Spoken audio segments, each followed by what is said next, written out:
guys know that if you don't know, I actually do a lot of work in the inner city school systems where I live.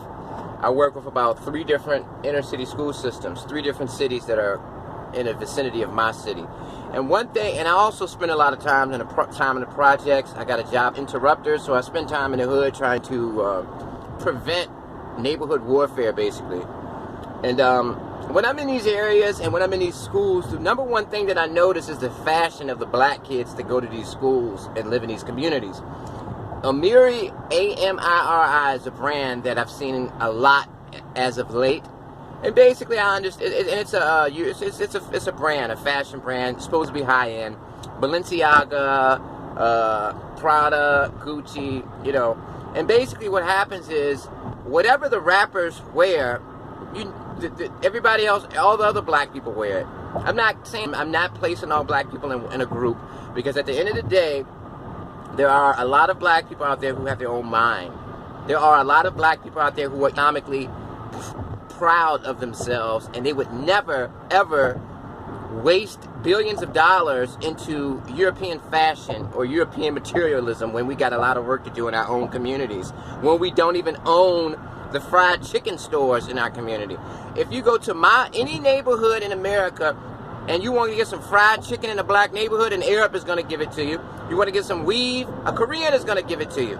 It's messed up. And then when it comes to think about it, black people spend trillions and trillions and trillions of dollars into the economy every single year. And the majority of that money is consumer money. We're spending money on European fashion, European materialism. I mean, think about it. Gucci redefined their entire brand once they realized, hey, white people aren't buying our clothes like that, which was their target audience. Once they realized that black people were willing to spend all of that money on their clothes, they redefined their brand, and they included Dapper Dan from New York. You know, Dapper Dan used to actually make illegal Gucci clothes. He would get their prints, and he would make his own customized jackets and stuff like that using their prints, and they sued him and wanted to put him in prison. But 30, 40 years later, now they want to use Dapper Dan as a part of their brand, as a brand ambassador, because they understand that the vitality of their brand is black people. Black people are keeping them alive. Particularly rappers, hustlers, and black people who have the money for that. And it's funny because a guy told me, well, what about Off-White, the guy Virgil who died? Well, Off-White was a subsidiary company of another high-end company.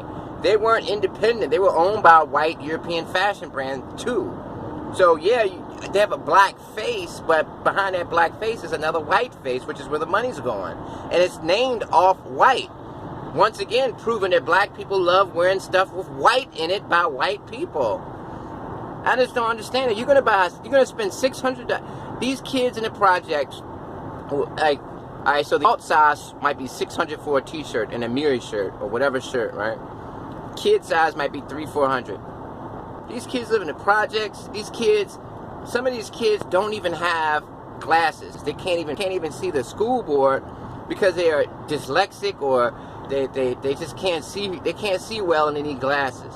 But they're wearing a $300-$400 European fashion shirt. It's ridiculous, man. I mean, it's sad because it's kind of like slavery. It is slavery. I'm gonna put it out there. It's slavery. I don't understand it. Black people talk that revolutionary talk that anti-police talk that we need another Black Wall Street. Then we turn around and give all of our money to white people.